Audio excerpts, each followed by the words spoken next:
again, nagbabalik, Dr. J sa YouTube at TikTok sa TikTok.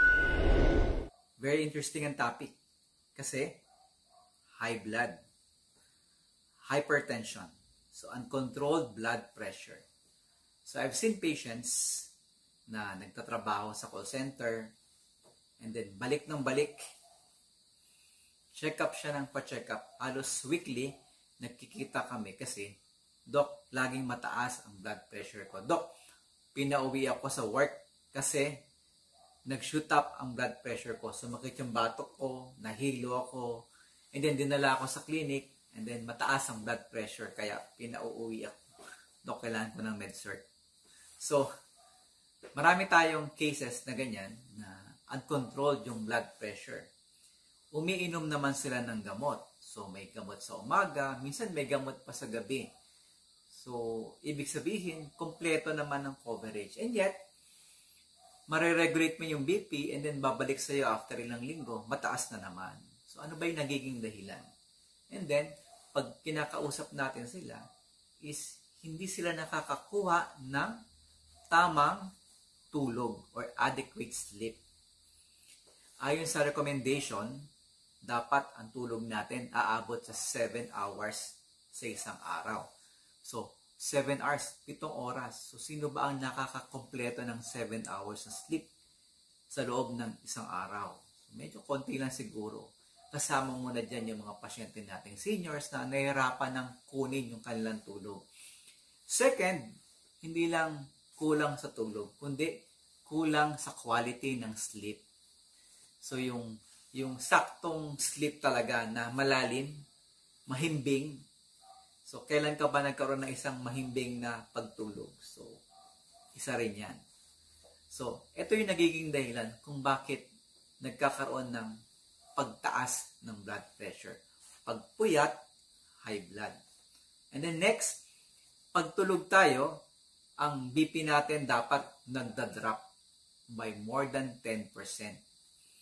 So, kung ang BP mo sa araw ay 130, 10% ng 130 ay magdadrop yan sa gabi. So, mga 10 to 15 millimeters mercury. So, magdadrop siya ng, kung 120 yan o 130, magdadrop na ng 120 hanggang 150 hanggang 110. Pagtulog ka na. And ito yung normal, nagdadrop. Pati ang heart rate mo, magdadrop din yan by 10%. Pero, base sa pag-aaral, kapag hindi mo nakuha yung tulog mo, o pagising-gising ka, yung drop ay less than 10%, yung heart rate, less than 10% din ang drop. Ano ang effect? So, lagi na lang mataas, walang pagbagsak na normal ang blood pressure mo. So, pag nagising ka, mataas na naman siya. So, yung circadian rhythm, yung normal na taas, baba ng BP, ay hindi nangyayari sa'yo. To the point na tataas ang sympathetic. Ibig sabihin, laging mataas ang BP, laging mataas ang heart rate, pati ang tibok ng puso. Kaya kumakabog, lalo na sa umaga. Kasi, pag gumising sa umaga, meron naman tayong spikes ng BP. Hindi ka pa nakakapag-settle down. Tataas na naman siya. So, ang nangyayari, pagpuyat, high blood. So, ano ba ang dapat natin gawin, Dr. J, para kahit paano ma-attain natin yung sleep? Number 1, dapat may regular na schedule na yung tulog ninyo. May oras na talaga siya. Number 2, paki-off or paki-silent mode ang phone. So, wala na pong telepono. 1 to 2 hours na kayo'y mahihiga na, paki-silent mode na po. Bawal nang sumagot sa telepono. Okay? And then, make sure na walang maliwanag, patay ang ilaw. Para siguradong yung light kasi pwedeng magpatanggal.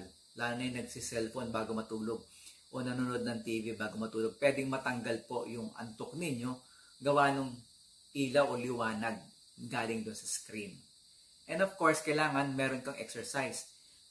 Papagurin mo talaga ang sarili mo sa exercise sa araw o kung anong sa activities para pagdating sa oras ng tulog mo, ay talaga namang pagod na yung katawan mo at nakukuha mo yung magandang tulog. So, at the same time, importante din na meron kayong meditation. No? So, i-relax niyo yung mind ninyo. Tatanggalin niyo yung mga iniisip ninyo na hindi maganda.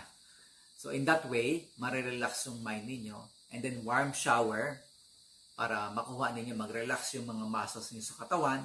And then, makukuha ninyo yung tulog na gusto ninyo. So, I hope everything is clear. Malinaw lahat. So, kung may tanong medical o may nararamdaman, ang tanong ng bayan, what to do per day?